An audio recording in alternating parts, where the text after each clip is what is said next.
I was a college student and a part-time waitress, and I was engaged. I found out I was pregnant, and I shared the news of my pregnancy with people that I had trusted to support me. Their response was not, supportive.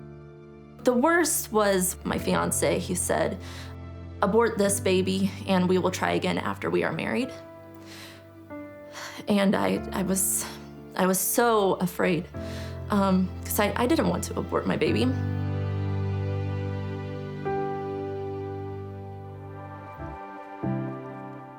We were running a national pro-life ministry at the time. We could move to Rolla, but when we moved, we sent out an email to all the organizations we worked with saying, "Hey, we moved." We received 2 calls that day, virtually identical, saying, "This is awesome. We've been begging for a pro-life anchor to move to Rolla. You're it." And that's when we learned that we moved to a college town without a pregnancy center. So that's when we knew we had to help. We were just hosting community meetings in our home and finding interested people. In the beginning, that's all we thought we were going to do. The Knights were definitely involved with those meetings at our home. So we had 8 solid people that all ended up happened to be in the council. After a few months, we realized our involvement was going to be a bit more than that. And eventually, Joe realized that he needed to take over, at that time, executive director position. We said yes. We officially opened our doors February of 2007. I was driving by the pregnancy center, and I thought, I'm a pregnant person. I wonder what they do there. They told me that anything you need, we will help you get it. So I reached out to Jane Dalton and just asked her if the room at the maternity home was available, and she said it was, and the next week I moved in. I'd gotten to know Faith very well. I got to see her come down the hall more pregnant every week.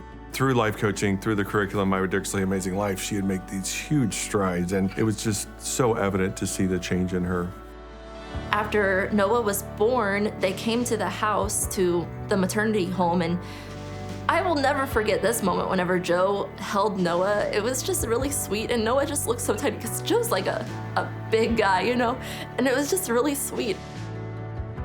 I met Faith whenever we were moving her into the maternity home, and my mom was very specific that not to let her carry anything. So, I probably told her 4 or 5 times, "You just relax, we've got this for you." After Gabe graduated from school, we started going to church together, and I couldn't help but notice how helpful he was during Mass with Noah. We had known each other for 3 years, and I had gotten to know his family really well. It's not like we were strangers by any means, but I was like, what is happening? I can't have a crush on a Dalton's kid, that would just make our entire relationship so complicated. We got married on June 27th, 2020. Our wedding was fantastic.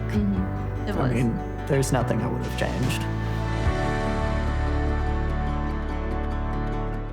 The Knights has always been there from the very beginning for the downtrodden, those that need the most help right now. And certainly the voiceless, those that can't defend themselves, for the unborn. Growing up, I was always aware of my dad's involvement with the Knights of Columbus and the ways they were helping the community and making a difference. Me and my little brother decided that we wanted to become Knights together at the same time. The Knights are very involved in the center. Few Knights really shine out that help and really give their time to help these women in their crisis. And it may not seem a lot for them, but it does make a huge difference. Faith is a tremendous gift to our family. She fits in perfectly.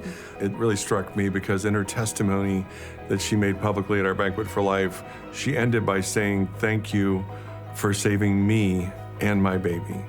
These women know that they're being saved as well. Decades down the road, history books will record the involvement, I believe, of the Knights of Columbus, will record the involvement of local pregnancy centers, that they had the answer.